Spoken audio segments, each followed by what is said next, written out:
Hello friend, my name is Chinmay Gaikwad and today date is 5 July 2023 and today I am going to give you the introduction on Java JVM architecture.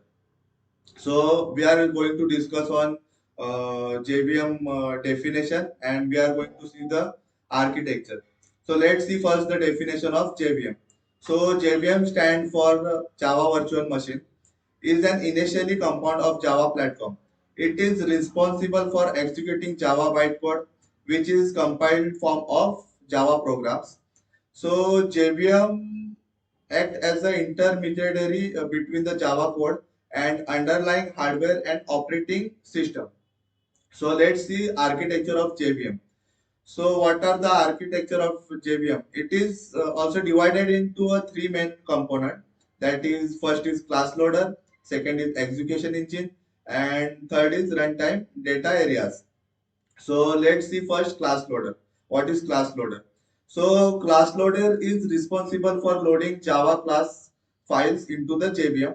It take care of finding, loading the necessary class files at runtime, and the class loader perform tasks each as verifying the bytecode, alerting memory for classes, class variable and methods, and linking the classes together. It also maintains a hierarchy structure of class loader, which allows for dynamic loading and unloading the classes. So let's see second, execution engine. What is execution engine? How it's work? The execution engine is responsible for executing the Java bytes.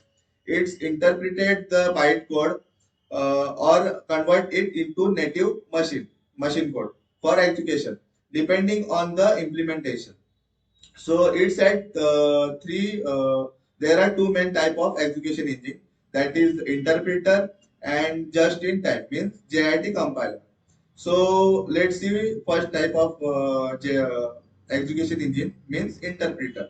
So what is interpreter? It's read the byte code instruction one by one and execute them, and it is similar and easier to implement by generally slower compared to JIT compiler. So next type is JIT compiler of execution engine. So what is JIT compiler? It's dynamically analyze the byte code and identify portion of code that are frequently executed, known as hotspots. Then it's compile this hotspot into native machine code for direct execution. This approach improves the performance of JVM, reducing the interpreter overhead. So let's see third type of third architecture of JVM. It's runtime data areas. So the JVM also provide various runtime data areas that are used during program execution. These data areas includes method areas, heap, stack, PC registration. So let's see first method area. So the method area stores class level data such as the bytecode of method, field and method names, constant pool and static variable. So next is heap. So heap is the runtime data areas used for dynamic memory allocation. It store objects and array created by the program, and the garbage collector operators on the heap to reclaim memory occupied by the object that are no longer needed. So third is stack.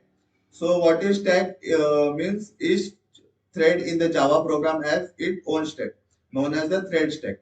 The stack store method frames. It's contain local variable, method parameter, and intermediate result during method invocation. And next is PC registration. So what is PC registration means the program counter register keeps track on the currently executing instruction in each thread. So this component works together to provide a platform independence execution environment for Java program.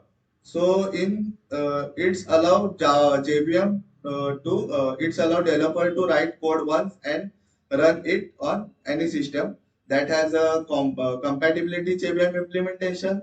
without needing to worry about the underlying hardware or operating system detail. So thank you. This is a short intro of JVM architecture.